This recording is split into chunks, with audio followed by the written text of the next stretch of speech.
Hey builders, so here's a quick tutorial on how I am applying the rust to get this texture. So we'll go through the things that I'm using and the method that I'm using.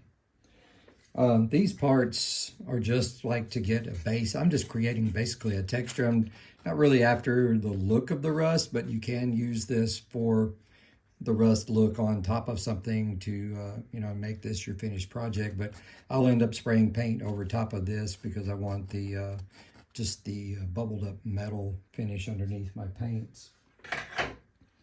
So the things I'm using is just Elmer's super glue, just the standard, non-toxic, washable, water soluble, all that good stuff. Using some sanded grout. Probably doesn't have to be this, probably does need to be the texture that's there, and I'm just using haystack color, so you could use whatever color you wanted.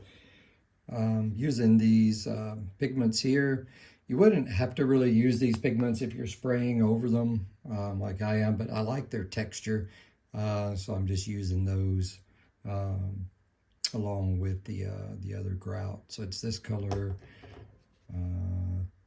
this one, and if you're after some real rust looking colors, you can use this lighter to create the lighter sections of the rust as well.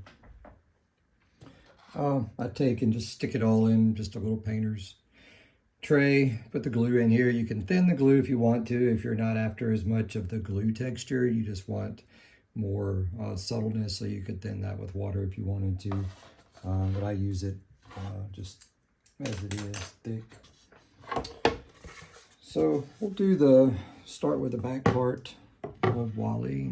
I'm trying to do this without a helper today, so. And I'll just lay on some of the glue, and then I'll grab some of the grout and just put that in with it, and then just pick one of the colors, just go with it. And then grab a little bit more glue if you got too much pigment. And you can start with the lighter colors instead of starting with the dark, or you can start with the dark. Really on mine, I'm not after any particular look, but you can kind of see what some of the different colors do. And this will dry different. Once it dries, it's a lot more dull and not shiny. So, do a little bit at a time and then add some more.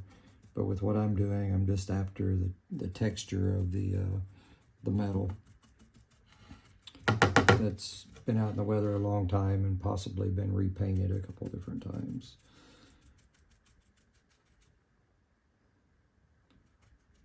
So I'll just add more glue, pick up some of the pigment.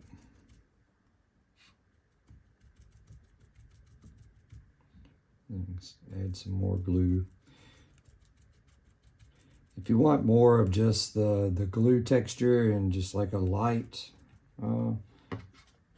so you can see all the little like bubbles and stuff that are there instead of the grout, you can see where the grout actually picks and raises up the surface. But a lot of times if I'm going to paint back over that, then I'll just take some 400 sandpaper and just slightly knock those high points down so that they get a little bit more rounded underneath the paint.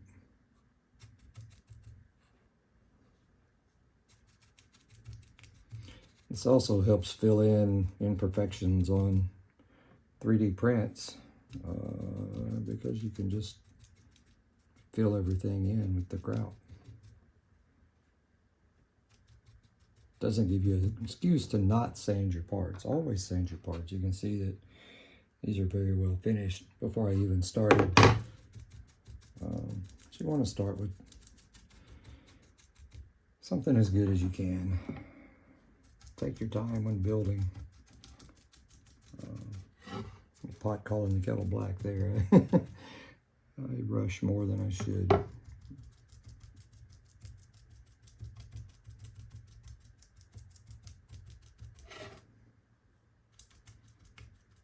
And just dab your glue on. There's no rhyme or reason to it. Just do what you think is going to look good. You do want to consider spots that are going to fit together, such as the edge of this door. What I'll do on this one is probably just use a little bit of the pigment and a little bit of the glue so that I can just get some texture there and not have the raised up edges.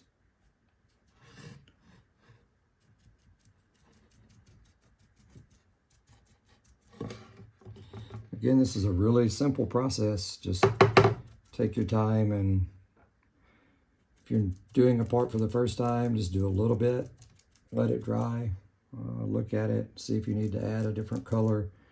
I'm saying you can add the tans in to get some of the lighter colored rust.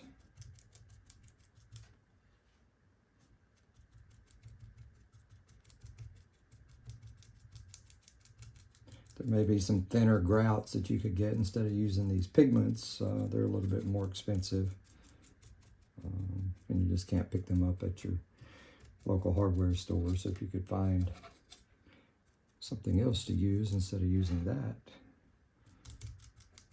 you might find it local instead of having to order online.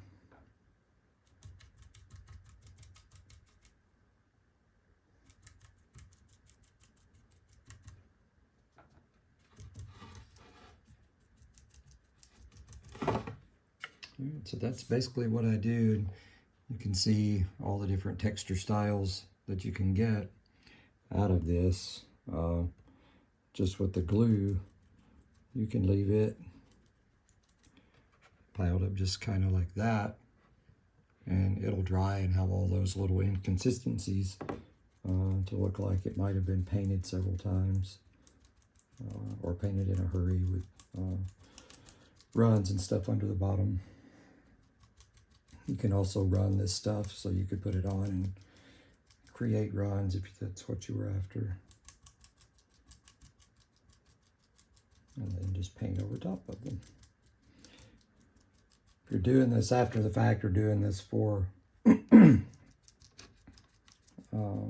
rust effect afterwards, these pigments are really cool. You could actually mix them with like a thin flat paint, or put them in thin flat clear, and then once you put them on while they're still wet, you can mix a little bit of thinner in it and actually run it down and make some really nice looking rust effects with this stuff. There's some really good tutorials out there on guys using it for that, and it's really good. These pigments do really well with running like that.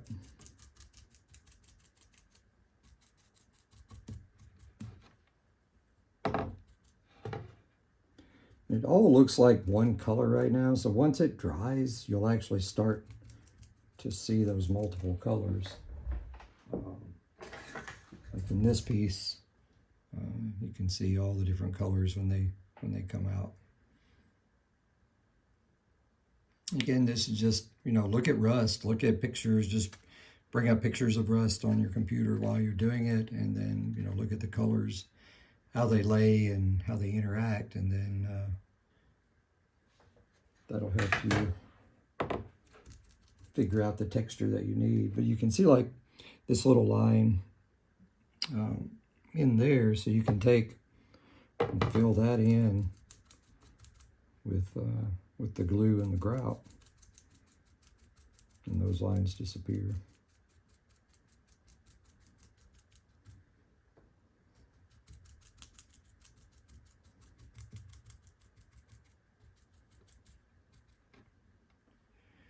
All right, well, we're getting about at the 10-minute mark, so we'll cut it there. If you guys have any questions, just let me know.